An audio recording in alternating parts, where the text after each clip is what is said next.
Assalamualaikum everyone, I am Rafia Said and today we will discuss paper chromatography. Paper chromatography basically एक technique है जिसमें हम unknown substance का analysis करते हैं. Mainly it is carried out by the flow of solvent और specifically design filter paper. So next is history.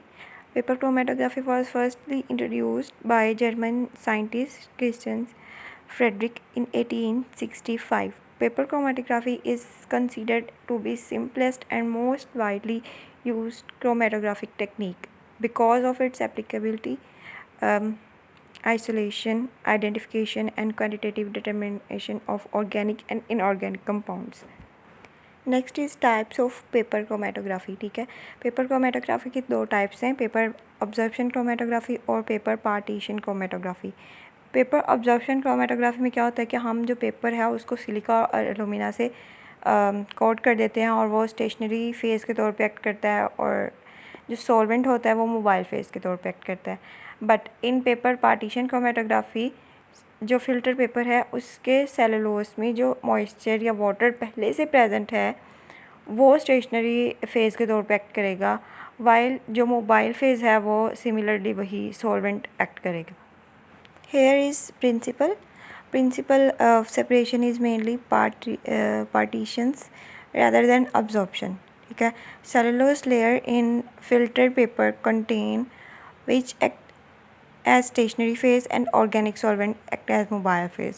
वही बात के जो फ़िल्टर पेपर में सेलुलोस लेयर है वो स्टेशनरी फेज़ के तौर पे एक्ट करेगी, वाइल ऑर्गेनिक सॉल्वेंट जो है वो मोबाइल फेज़ के तौर पे एक्ट करेगा. Types of paper used in chromatography. अच्छा, तो ये वो पेपर हैं फ़िल्टर पेपर जो कि हम क्रोमेटोग्राफी में यूज़ कर सकते हैं. ठीक है, उसमें मॉडिफाइड पेपर आता है जो कि एसिड और बेस वॉश्ड फ़िल्टर पेपर होता है. उसके बाद हाइड्रोफिलिक पेपर आता है जो कि वो पेपर जिसको मॉडिफाई किया गया होता है विद मेथनॉल, ग्लिसरॉल, ग्लाइकोल वगैरह के साथ. Next is hydrophobic paper. Acetylation of OH led to hydrophobic nature, hence silica alumina can also be made. Next is developmental technique, like जो हमारा मोबाइल फेज़ है वो किस तरह से मूव करेगा यानी कि सॉल्वेंट. तो इसमें सबसे पहले है असेंडिंग टाइप. असेंडिंग टाइप में क्या होता है कि जो सॉल्वेंट होता है वो अगेंस्ट द ग्रेविटी मूव करता है फ्रॉम बॉटम टू टॉप. ठीक है, on the paper. The second one is descending type. Descending type वो डिवेलपमेंटल टेक्निक है जिसमें solvent along the gravity from top toward the bottom move करता है.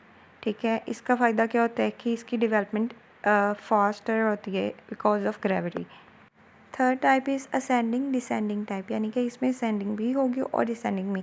To techniques को हाइब्रिड करके ये डेवलपमेंटल टेक्निक बनी है. ठीक है, only length of separation increase. First ascending take place following by descending, यानी कि पहले जो है हम फिल्टर पेपर को इस तरह रखेंगे कि पहले असेंडिंग होगी यानी कि mobile phase from downward to top की तरफ मूव करेगा और देन टॉप से नीचे को मूव करेगा. Fourth type is radial type of chromatography.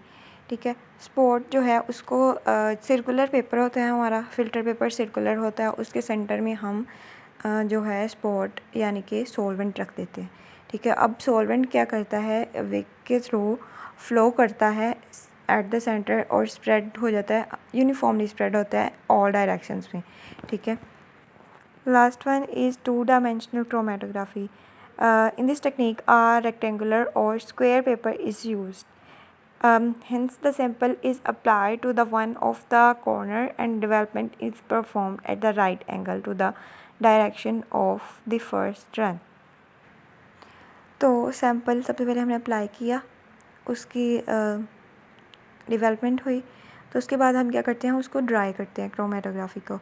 ठीक है, तो जब सॉल्वेंट एक सर्टेन डायरेक्शन तक मूव कर जाएगा तो हम क्या करते हैं, क्रोमेटोग्राम को निकालते हैं टैंक के अंदर से और जो सॉल्वेंट की पोजीशन है उसको मार्क करते हैं पेंसिल के साथ.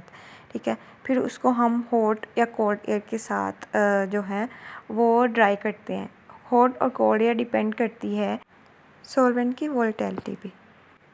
नेक्स्ट हम अप्लाई करेंगे डिटेक्टिंग एजेंट। अगर तो सब्सटेंस या हमारा जो सॉल्वेंट है वो कलर्ड है तो उसको डायरेक्टली हम विजुअलाइज कर सकते हैं, बट अगर वो कलरलेस है तो उसके लिए हमें फ़िज़िकल या केमिकल एजेंट्स यूज़ करने पड़ते हैं।